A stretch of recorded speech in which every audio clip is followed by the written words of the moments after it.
Evangelho de Jesus Cristo, segundo escreveu São Lucas, no capítulo de número 1, e vamos ler a partir do versículo 5, amém? Louvado seja Deus. Diz assim a palavra do Senhor. Existiu no tempo de Herodes, rei da Judeia, um sacerdote chamado Zacarias, da ordem de Abias, e cuja mulher era das filhas de Arão. O nome dela era Isabel. E eram ambos justos perante Deus, vivendo irrepreensivelmente em todos os mandamentos e preceitos do Senhor. E não tinha filhos, porque Isabel era estéril, e ambos eram avançados em idade. E aconteceu que, exercendo ele o sacerdócio diante de Deus, na ordem da sua turma, segundo o costume sacerdotal, coube-lhe em sorte entrar no templo do Senhor para lhe oferecer incenso.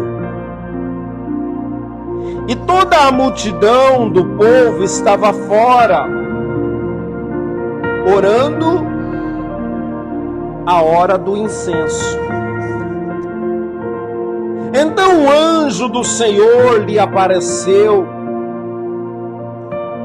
posto em pé, à direita do altar do incenso. E Zacarias, vendo-o, turbou-se e caiu temor sobre ele. Mas o anjo lhe disse: Zacarias, não temas, porque a tua oração foi ouvida, e Isabel, tua mulher, dará à luz a um filho, e lhe porás o nome de João. E terás prazer e alegria, e muitos se alegrarão no seu nascimento, porque será grande diante do Senhor,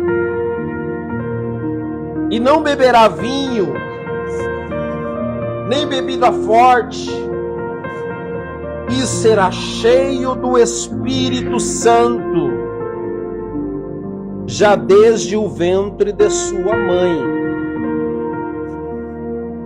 E converterá muito dos filhos de Israel ao Senhor, seu Deus. E irá adiante dele no espírito e virtude de Elias, para converter o coração dos pais aos filhos e aos rebeldes, a prudência do justo, com o fim de preparar ao Senhor um povo bem disposto. Disse então Zacarias ao anjo: como sabe, falava por aceno e ficou mudo. E sucedeu que, terminados os dias do seu ministério, voltou para casa.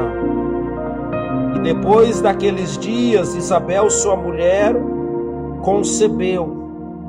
E por 5 meses se ocultou, dizendo: assim me fez o Senhor nos dias em que atentou em mim para destruir o meu opróbio entre os homens. Amém? Aleluia, podeis assentar. Aleluia. É o Evangelho de Jesus Cristo, segundo Lucas escreveu.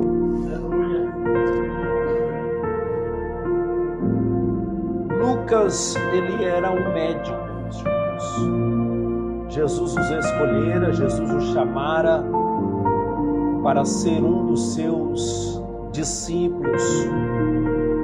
E ele conheceu ao Senhor e escreveu este livro, aleluia, segundo estudiosos, para algum homem chamado Teófilo.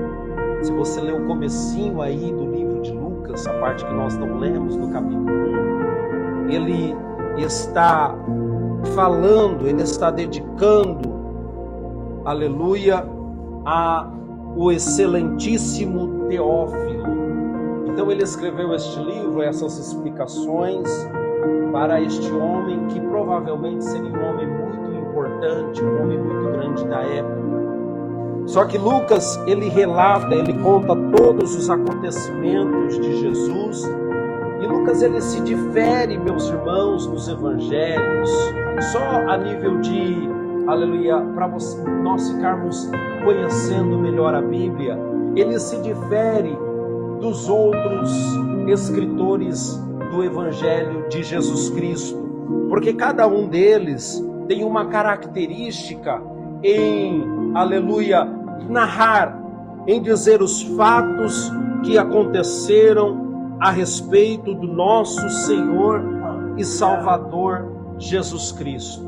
O Evangelho de Mateus, ele vai nos mostrar como o Rei prometido, como aquele que nele se cumpriu as profecias. Mateus, ele cuida em fazer a narrativa, querendo mostrar que em Jesus Cristo foi cumprido as profecias, aleluia, as profecias que eram ditas a respeito do Messias. Já Marcos, quando ele escreve o Evangelho, também a respeito de Jesus Cristo, ele já vai mostrar a respeito daquele homem sofredor, aquele que veio padecer por nós, aquele que leva, aleluia, os nossos pecados sobre si e que sofreu por amor a nós, né? Ele já não enfatiza Jesus como o rei, como aquele que nele se cumpriu as profecias do Messias, mas sim agora Marcos, ele está falando como Jesus, o homem sofredor, mas que não negou tudo, aleluia, e continuou a sua missão até o fim para a salvação da nossa alma e dos nossos pecados. João, por sua vez, ele vai escrever e ele vai narrar, ele vai enfatizar a Jesus Cristo como o Filho soberano de Deus, o Deus Salvador, o Filho do nosso Deus Criador de todo o universo. E nós podemos ver isso, que o versículo, aleluia, chave de todo o Evangelho, de toda a palavra de Deus, está em São João, capítulo 3, versículo 16, que diz: porque Deus amou o mundo de tal maneira que deu seu Filho unigênito, para que todo aquele que nele crer não pereça, mas tenha a vida eterna. E quando nós lemos porque Deus, ele usa o maior ser, amou, ele usa o maior sentimento. O mundo, ele usa o maior aglomerado de pessoas, ele não usa apenas, ele usa o maior, porque Deus amou o mundo de tal maneira, na maior condição, uns para os outros, porque Lucas, eu até anotei aqui, ele narra algo a mais que os outros, né? Por exemplo, a parábola do bom samaritano, você só vai encontrar no Evangelho de Lucas. A parábola do filho pródigo só tem no Evangelho de Lucas. A parábola do mordomo infiel, somente Lucas narrou essa parábola, né? A infância de Jesus, quando Jesus ele se apresenta ali para os homens, né?